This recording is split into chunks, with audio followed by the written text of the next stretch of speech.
This is a presentation of major depressive disorder by Madison McDaniel.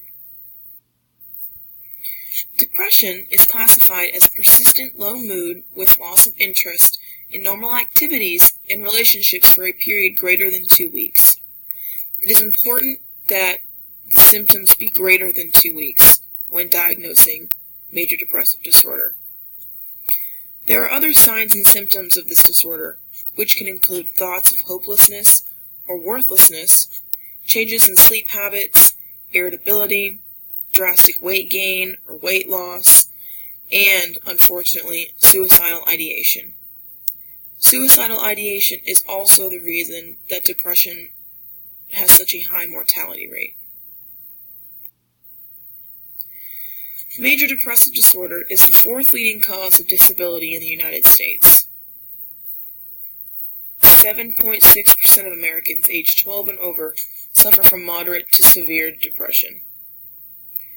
It also affects 1 in 5 persons in the United States. Women are 2 times more likely to suffer from depression than men. One study found that 12.3% of women aged 40 to 59 suffer from depression. Moving from the United States to the world, depression is still very prevalent. This is a graph showing the age groups and dispersion of depression rates. As you can see, females outnumber males in all categories.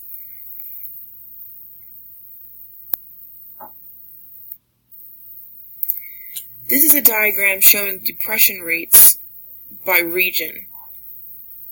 This is showing that the South has the highest depression rates in the United States.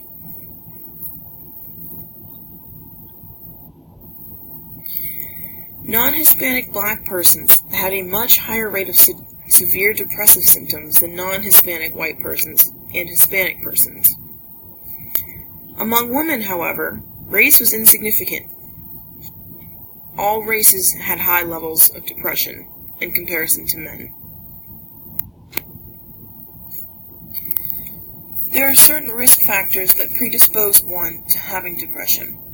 This can include low socioeconomic status, education, and chronic illness.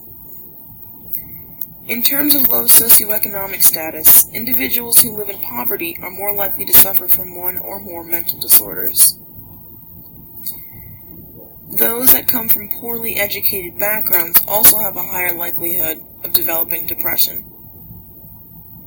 Interesting, the financial burden and stress secondary to chronic illnesses puts individuals at risk for depression.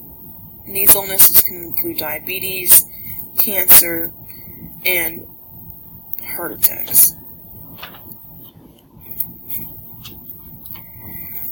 This is a table showing other risk factors for depression that I did not mention in the previous slide.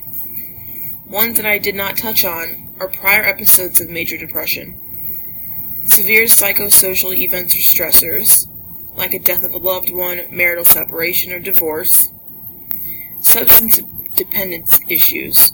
This is a major risk factor for depression, and family history of depressive disorders. For treatment, there are 4 different types offered for depression. This includes medications, therapy, hospitalization, and if necessary, crisis intervention. For medications, the primary medications used are SSRIs and SNRIs, which stand for selective serotonin reuptake inhibitors, and selective norepinephrine reuptake inhibitors. Both of these medications work by increasing serotonin and norepinephrine in your brain. For an innovation, ketamine, which is normally used as an anesthetic, has been researched as a replacement for SSRIs and SNRIs. Some are unaffected by medications and are unable to receive treatment with that method, and medications also are the most prevalent treatment for this disorder. Mayo is running studies showing that low-dose intravenous ketamine treatments are severely decreasing suicidal ideation in those suffering from depression. This is a major breakthrough given that none of the medications on the market currently change suicidal thoughts. There is another method called synchronized transcranial magnetic stimulation. This involves low-dose magnetic stimulation directly to the brain for about 30 minutes a day and has been shown that it will decrease depressive thoughts. For findings, major depressive disorder is still very evident within the United States. Roughly 70% of those suffering from mental disorders in the state of Florida cannot access treatment. With this, there are individuals who are also not seeking out treatment, most likely due to stigma surrounding mental disorders. Stigma continues to be a major hindrance on treatment for depression. In fact, it hinders all mental health treatment. Mental disorders have a very negative connotation in today's society. A lot of people report saying they feel judged seeking out mental health treatment because it's looked down upon to be suffering from a mental disorder.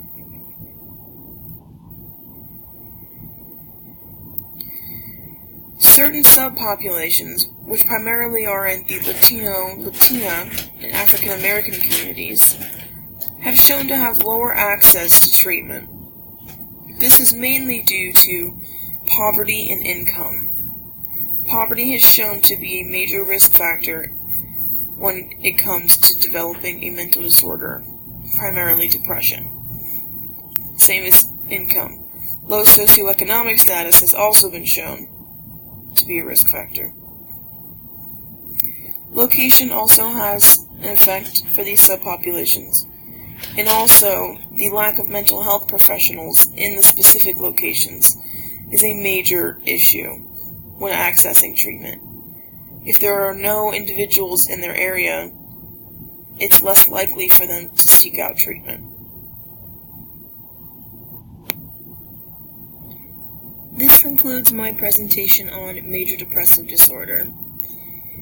Thank you all for watching, and I will greatly appreciate any feedback from everyone.